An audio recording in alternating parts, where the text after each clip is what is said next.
most important thing is that you have a vision, that you have a goal. Because without that vision and without that goal, again, you're drifting around and you're never gonna end up anywhere. People don't become successful just by accident. You know, I mean, maybe the guy that found gold in California and started the gold rush, but don't count on that. That's the one in a lifetime kind of a situation. So you got to really have a specific goal. And to me, to have that vision that I want to be Mr. Universe, that I want to be the greatest bodybuilder of all time, that was a great vision, and that specifically to look like Reg Park and to be up there on that stage and to lift the trophy overhead and to win the championship over and over and over again. So that was a great goal. You have to have a goal. Now, it doesn't have to be that specific goal, but it has to have some goal. This is why I always recommend to people, sit down, take your time, and start thinking about, why do you want to work out? What is your goal? And that can be as crazy as it is. It could be, you know, I want to impress girls. If that's your goal, so be it, but it motivates you. It could be that you're emulating a certain, bodybuilder or a certain football player, a certain boxer, whatever it is. Have those pictures put all over the wall like I did when I was a kid. I put pictures of Reg Park and of Sonny Liston, of boxers and of Ali and of powerlifters and weightlifters all over my bedroom, wall.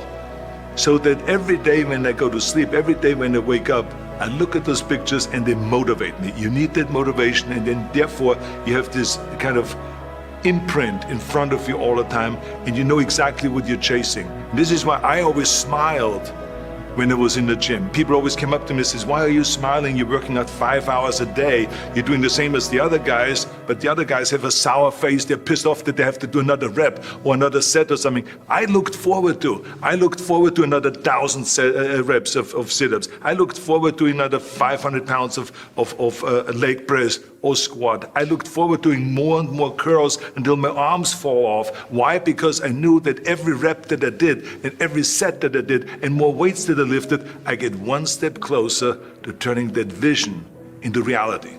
So I was turned on by that. I was excited. I couldn't wait to get to the gym.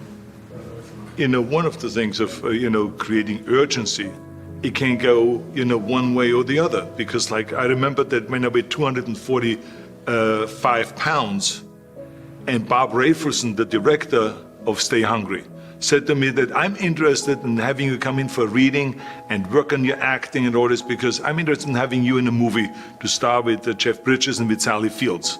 I was delighted about that, and I was excited, and I started pumping up more and more. And then he said, but I don't want you to weigh more than 210 pounds. So I said to him, well, it's funny you come to me and you want me to be in a movie, but I'm weighing 245, 246. I say, I just won the Olympia. I say which was 1974, and I was really at my biggest. And but he demanded that, and he says, look, it's very simple.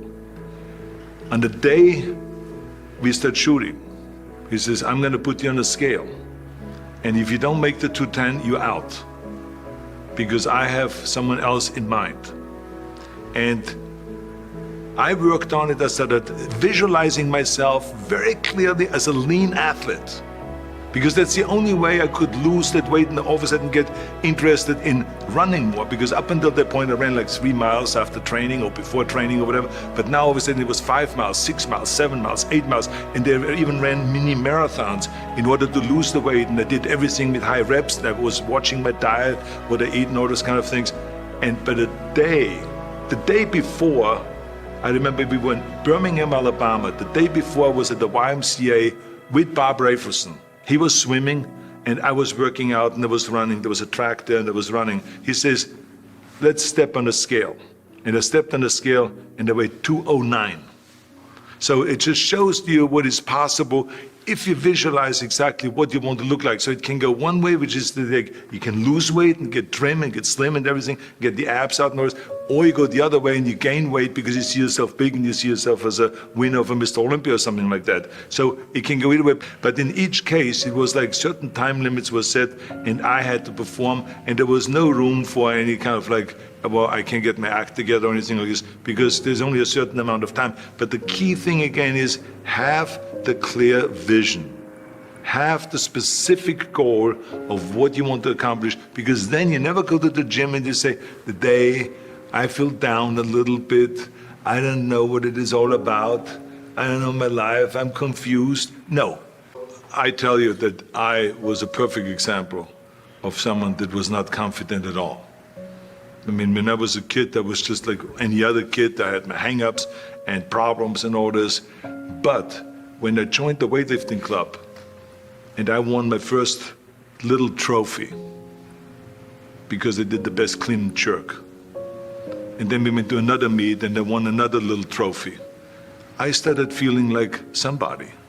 So, and of course, not everyone is going to have this kind of a situation, but the bottom line is, everyone can use the same method, because I used it in politics, I used it in making money, I used it in everything that I've done in the movie business. When you have one little victory, little victories add up, and that is what gives you then ultimately confidence. Well, for me, the most important thing always is to have a deadline.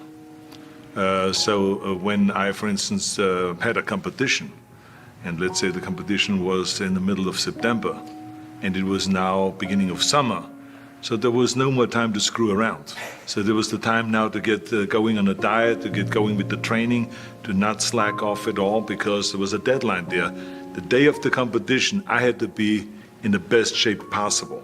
And I knew that if I come to the competition and I lose because I did not schedule my training the proper way, or I didn't have the right frame of mind, or I didn't give everything, literally worked my butt off, I would be just so angry. So I never wanted to be in that situation. So this is why it was very important to pick that time and to say, this is when I have to be in top shape, and then I work towards that. But it's not just with the competition. I mean, it's the same in the movie business. I mean, to me, it was always a big advantage when I said, okay, my movie starts on April 1, and I have now 3 months, so I have to get really in great shape. So you pick those times. It could also be that you have no movie and you have no Mr. Olympia or no Mr. America, no Mr. Universe coming up or any of those things. But you say to yourself, the summer starts in June. I'm going to go to the beach in June. And at that time, I want to be in great shape. So that creates an urgency that makes you really start training hard and taking it seriously. Because if you don't have a specific plan, then you wander around. I mean, you can have, as I've told you many times, the best ship or the best plane in the world, but if you don't have a specific goal where you want to go and when you want to get there, you just drift around and you never get anywhere. So this is why it is so important to create that urgency and have a specific time when you want to be in shape. Well, I mean, look, everyone has a problem with time. But the day has 24 hours, and we sleep 6. Now, I know there's some out there that say, whoa, I need 8. Well, I say just sleep a little faster. Because the bottom line is we have 6 hours of sleep, 24 hours are available, so you have 18 hours now available to your work, your family, your hobbies, and also to learn something new or to do something new, which could easily be that you want to learn a new language, or that you want to read as a New Year's resolution, I have to read a book every week, or you say, I'm going to go and reshape my body. So you're going to go and take this hour out of your schedule and say, I'm going to train an hour every day. So this is, for most people, a huge challenge, but it is totally doable, I can tell them, because the kind of things that I did when I came to this country, I mean, I went to school, I was working in construction, I was working out my 5 hours a day. I was taking acting classes from 8 o'clock at night to 12 midnight. I was doing all of those things. I wanted to make sure that out of the 24 hours of the day, that I don't waste one single hour. Those hours were too precious. And so there I just want to tell people, don't give me this thing, I have a difficult time with the time and I don't have time for this and I don't have that. You have time, you make the time.